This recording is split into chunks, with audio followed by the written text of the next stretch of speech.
హ్మ్. ఈ deputy CM వ్యవహారం కొంచెం పార్టీలో గానీ, కొంచెం ఆంధ్రప్రదేశ్ రాజకీయాల్లో పెను మార్పులు తీసుకొచ్చే అవకాశం ఉంటుందని సార్ అంటున్నారు. డిప్యూటీ సీఎం అని మిమ్మల్ని అందరూ డైవర్ట్ చేస్తున్నారు కానీ నా అంచనా అయితే లోకేష్‌ని సీఎం చేసేస్తారండి.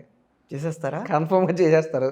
హ్మ్. నా వ్యక్తిగతమైనటువంటి అభిప్రాయం. ఎందుకంటే నాకు ఆ మాత్రం కొంత నా ఆలోచన అది నిజం అవ్వాలని ఏం లేదు. మా పార్టీ యొక్క లైన్ కూడా ఇది కాదు. మా పార్టీ మీకు మా పార్టీ అది ఉన్న మీకు లైన్ సంబంధం లేదు ఏంటంటే అసలు యాక్చువల్‌గా చెప్పాలంటే. ఎగ్జాక్ట్‌లీ మా పార్టీ ఆ! మాకు చెప్పింది ఏంటంటే ఆ! ఆళ్ళ సీఎం చంద్రబాబు అవుతాడా, లోకేష్ అవుతాడా, పవన్ మీకు అవుతాడా, అనవసరం. బాలకృష్ణ అవుతాడా మనకు అనవసరం. హ్మ్. 5 ఏళ్ళు పాలించమని వాళ్ళకి అవకాశం ఇచ్చారు. సీఎం సీట్‌లో ఎవరైతే కూర్చోనండి. ఆ పేరేంటి కూటమి ప్రభుత్వం. వాళ్ళు ఏం చేశారన్నది ప్రజలకు ఇంపార్టెంట్. ఎవరు కూర్చున్నా we are least bothered about that. But as of my good knowledge డెఫినెట్‌గా 2014 నుంచి 19 మధ్యలోనే లోకేష్‌ని ఒకసారన్నా సీఎం చేస్తుంటే బాగుండు, మాజీ ముఖ్యమంత్రి అనే ట్యాగ్ లైన్‌తో ఉండొద్దు అనేటువంటి ఆలోచనకు వచ్చారు. బట్ అప్పుడు చేయలేదు. 19 నుంచి 24 మధ్యలో చాలా మదన పడ్డారు ఆ విషయంలో. అక్కడ కేసీఆర్ గారు కూడా కేటీఆర్ గారిని ముఖ్యమంత్రిని చేయలేదు. ఓడిపోయారు, మళ్ళీ అవ్వాలి, చేయాలి, అదంతా పెద్ద తతంగం అనేటువంటి భావన టాక్స్ వచ్చినాయి. సో ఇప్పుడు అవకాశం వచ్చింది. మళ్ళీ నెక్స్ట్ ఇంత మ్యాండేట్ రాదు ఒకటి, సెంట్రల్ గవర్నమెంట్ వీళ్ళ మీద డిపెండ్ అయ్యే పరిస్థితులు రావు రెండు, పవన్ కళ్యాణ్ లాంటి వ్యక్తి అండదండలో ఉండకపోవచ్చు అనేటువంటి భావన మూడు. సో ఉన్నప్పుడే దీపం ఉన్నప్పుడు ఇల్లు చక్క మీరన్నట్టు పెట్టుకోవాలి. సీఎం లోకేష్ అయితే గనక ఆ, పవన్ కళ్యాణ్ వెనకాల ఉంటారా? ఉండాలి మరి. అదే మీరు చూస్తూ ఉండండి, అదే జరుగుతుంది. అదేంటి? అదే జరుగుతుంది సార్. లేకపోతే ఏంటి సార్, దావోస్ వెళ్ళి పవన్ కళ్యాణ్ లోకేష్ ముఖ్యమంత్రి అని టీజీ భరత్ మాట్లాడితే దానికి ఇంకా అర్థమే ఉంటుంది సార్. పక్కన పెట్టండి. అచ్చెన్నాయుడు గారు వచ్చి చంద్రబాబు నాయుడు తర్వాత నెక్స్ట్ ముఖ్యమంత్రి ఎవరంటే చిన్న పిల్లోడనే చెప్తాడు నారా లోకేష్ అని. హ్మ్. ఇటువంటి మాటలు మాట్లాడుతున్నప్పుడు దే ఆర్ ప్రిపేరింగ్ మెంటలీ. వాళ్ళు ప్రిపేర్ అవ్వడం కాదు, వాళ్ళ పబ్లిక్ని, మీడియాని, మాబోటి రాజకీయ నాయకులని ప్రిపేర్ చేస్తున్నారు మెంటల్గా. రెండోది కొన్ని లీక్స్ వదులుతారు. రెస్పాన్స్ ఎలా ఉంటుంది, రియాక్షన్ ఎలా ఉంటుంది, జనసేనలో ఎలా రియాక్ట్ అవుతారు. వైఎస్ఆర్‌సీపీ ఎట్టా రియాక్ట్ అవుతుంది? వైఎస్ఆర్సీపీ ఏముందండి సార్, మేము ఎందుకంటే ప్రజల కోసం పప్పు రియాక్ట్ పప్పు అవుతాం. అన్న లోకేష్ ఈరోజు సీఎం అవుతున్నాడన్న. అవ్వచ్చు, ఏదో ఉంటుంది. దానికే ఉంది. ఇప్పుడు సీఎం ఎవరైనా అవ్వచ్చు సార్. ఇప్పుడు గుర్తుపెట్టుకోండి సార్, భారతదేశంలో చాలామంది ప్రధానమంత్రులు సీఎం వచ్చారు. ఎవరైనా అవ్వచ్చు కానీ మీరు అన్నట్టుగా మాట్లాడడమే రాని వ్యక్తి ఈ రోజు సీఎం అవుతున్నాడన్న మీరు మాట్లాడింది అదంతా అది అది ఎప్పుడు 2014 అది నుంచి ఎప్పుడు 19 వరకు లేదు మేము ఆయన అన్నాం. మాట్లాడారు.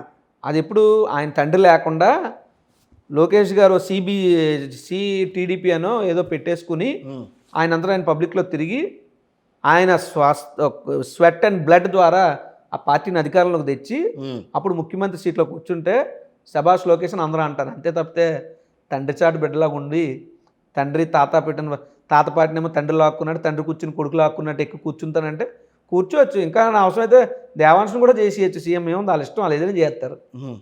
సో అది కాదు కదా, కష్టపడి సాధించిన దానికి లేదు అంటే ఒక వారసత్వంగా తీసుకున్న దానికి రెండింటికి చాలా తేడా ఉంటుంది. ఈరోజు జగన్మోహన్ రెడ్డి గారు కష్టాలు పడి ఇబ్బందులు పడి తన తండ్రి యొక్క ఆశయ సాధన కోసం పార్టీని స్థాపించి ఈ స్థాయికి వచ్చాడు. పోరాట వీరుడు ఆయన, ఒక యోధుడు. ఆయనకి నారా లోకేష్కి అలా పోలికే లేదు. సో నారా లోకేష్ ఎప్పటికైనా నారా లోకేష్ తప్పితే అసలు వైఎస్ జగన్మోహన్ రెడ్డి గారితో పోల్చి చూడటానికి కూడా సరిపోదు.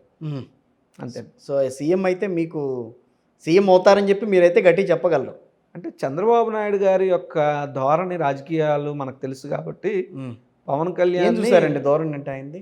ఆయన ఎప్పుడు కూడా ఆయన పబ్లిక్ కోడ్ చూపించి బ్యాక్ డ్రాప్లో ఇంకోటి చేస్తారు. ఉదాహరణకు వాళ్ళ మామయ్య గారి దగ్గర నుండి పార్టీని లాక్కున్న పరిస్థితి తెలుసు. సొంత పార్టీకి ఎవరైతే పటిష్టంగా ఉంటారో వాళ్ళని ఎలా కొల్లగొట్టాలో తెలుసు. కుల్లి కుట్ర కుతంత్ర రాజకీయాలు ఇన్ని తెలుసు. రాజకీయాలు తెలిసిన వైఎస్ఆర్ కాంగ్రెస్ పార్టీ ఎందుకని మళ్ళీ ముందుకు రాలేకపోయింది? ఎందుకు చంద్రబాబు గారి రాజకీయాలు ఇన్ని బాగా తెలుసు మీరు మాట్లాడుకుంటారు కదా సార్ తెలుసు కానీ 24 ఎన్నికల్లో మేము గెలుస్తామని చెప్పి అంత ధీమాగా ఎట్లా చెప్పగలిగారు? మీకు వై నాట్ 175 ఎందుకు వచ్చింది మరి మాట? ఎందుకంటే వై నాట్ 175 ఎందుకు అన్నాం అంటే ఒక లక్ష్యం, చాలా పెద్ద లక్ష్యమే పెట్టుకున్నాం. పెట్టుకున్నారు. ఎందుకంటే పెద్దలు కూడా ఎయిమ్ ఆల్వేస్ హై అంటారు.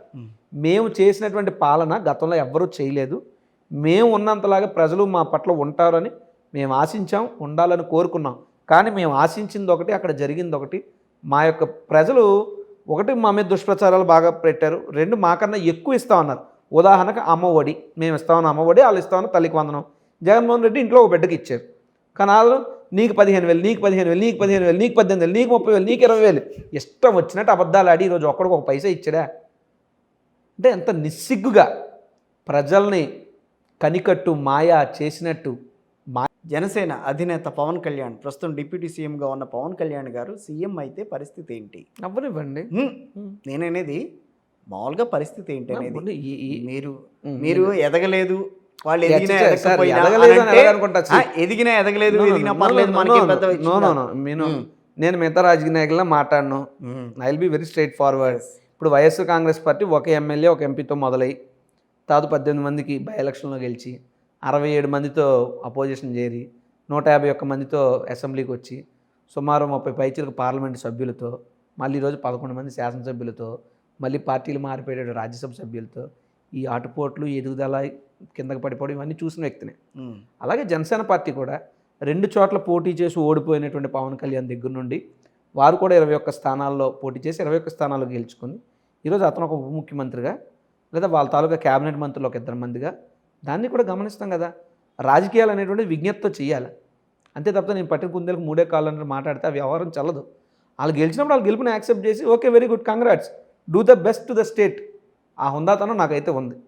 బట్ ఆ పార్టీల మధ్య ఆ కూటమి మధ్య ఉన్నటువంటి సఫకేషన్ కూడా మేము గమనిస్తాం నిశ్చితంగా. ఇది రాజకీయ పార్టీ నడుపుతున్నాం, మేమేం వ్యాపారం కాదు లేదు ఇంకో వ్యవహారం కాదు. రాజకీయ పార్టీ రాజకీయాలు నడుపుతాయి ప్రజల కోసం, ప్రజలకు మంచి. ఇప్పుడు ఆ కూటమి వల్ల ప్రజలకు ఇబ్బంది కలుగుతుంది. సో ఆ కూటమిని ఎలా ఎదుర్కోవాలి, భవిష్యత్తులో కూటమి పైన మేము పైచేయి ఎలా సాధించాలి, మళ్ళీ మా ప్రభుత్వాన్ని ఎలాగ ఏర్పరచాలి, మళ్ళీ మేము ప్రజలకు ఎలా సేవ చేయాలి, దిస్ ఇస్ అవర్ టార్గెట్స్. అయితే కానీ ఒకప్పుడు ఉత్తరాంధ్రలో అడుగు పెట్టలేని పరిస్థితి ఉన్న జనసేన ఈరోజు ఉత్తరాంధ్ర వ్యాప్తంగా కూడా తన వేళ్ళని మరింత బలపరుచుకుంటుంది. నో మీరు ఇంకోటి గమనించాలి, ఉత్తరాంధ్రలో జనసేన అడుగు పెట్టలేదు అన్నది కాదు. వీళ్ళిద్దరూ కూటమిగా ఎలక్షన్స్కి వచ్చారు, అది main point. Second point, Prajarajyam అనేటువంటి పార్టీ ఏదైతే కాపు, తెలగ, బలిజ, మున్నూరు కాపు లేదా తూర్పు కాపు, గాజులు కాపు, సోకాల్డ్ ఈ కాపు అనేటువంటి అతిపెద్ద సామాజిక వర్గం అంతా చిరంజీవి గారితో ఆ రోజు ప్రజారాజ్యం టైంలో ఉన్నప్పుడు 18 సీట్లు ఆయన గెలిచినప్పుడు 18లో 5 ఫ్రమ్ వైజాగ్ డిస్ట్రిక్ట్, విశాఖ జిల్లాలోనివే ఉంటే ఇప్పుడు ఈ చంద్రబాబు నాయుడు, ఈ పవన్ కళ్యాణ్, ఈ పార్టీలు ఎక్కడ కనబడతాయా? కనబడవు.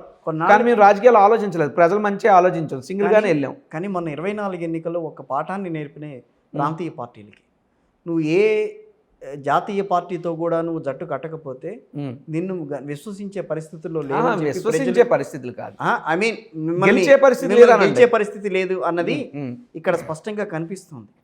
దాన్ని మీరు కావాలని వద్దనుకున్నారా లేకపోతే కుదరలేదా? పొత్తు కోసం మేము ప్రయత్నించలేదు, పొత్తు గురించి మేము ఆలోచించలేదు. పొత్తు పొడవకపోతే పొద్దు తెల్లారదు వీళ్ళందరికీ.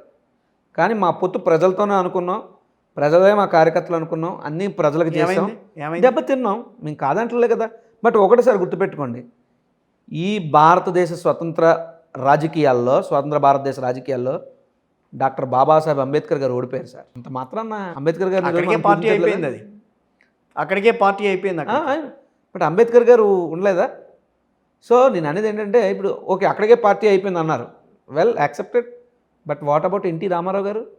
ఎన్టీ రామారావు గారి మీద చిత్తరంజన్ దాస్ అని ఆయన గెలిచాడు సార్. మరి తెలుగుదేశం పార్టీ క్లోజ్ అయ్యిందా? అంటే మీరు అది చెప్పారు, నేను ఇది చెప్తున్నాను. అర్థమైంది నాకు. మనం చూసేటప్పుడు ధోరణి మీద ఆధారపడి ఉంటుంది ఏదైనా. సో ఇట్ హ్యాపెన్స్ అంతే. వాళ్ళకు ఒక అవకాశం ఇచ్చారు, పవన్ కళ్యాణ్ అడిగాడు, తిరిగారు, సరే మా మీద దుష్ప్రచారాలు చేశారు, మా మీద బురద జల్లారు, అందులో వాళ్ళు సక్సీడ్ అయ్యారు. వాళ్ళు వేసిన బురద కడుక్కోవడంలో మేము ఫెయిల్ అయ్యాం, వాళ్ళ దొంగ హామీలు మేము ఇవ్వలేదు. 2014లోనే we would have come into power.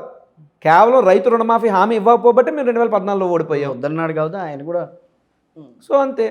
So ఇప్పుడు కూడా వీళ్ళు ఇన్ని హామీలు ఇచ్చారు, చూద్దాం జగన్ గారి కన్నా ఎక్కువ సంక్షేమ పథకాలు ఇస్తామని వీళ్ళు నమ్మబలికారు, ప్రజలు నమ్మారు. ఇస్తారా ఎవరా అన్నది చూద్దాం. ఇప్పటికైతే ఏం జరగలేదు, రేపు ఏం చేస్తారో కూడా వెయిట్ అండ్ సీ.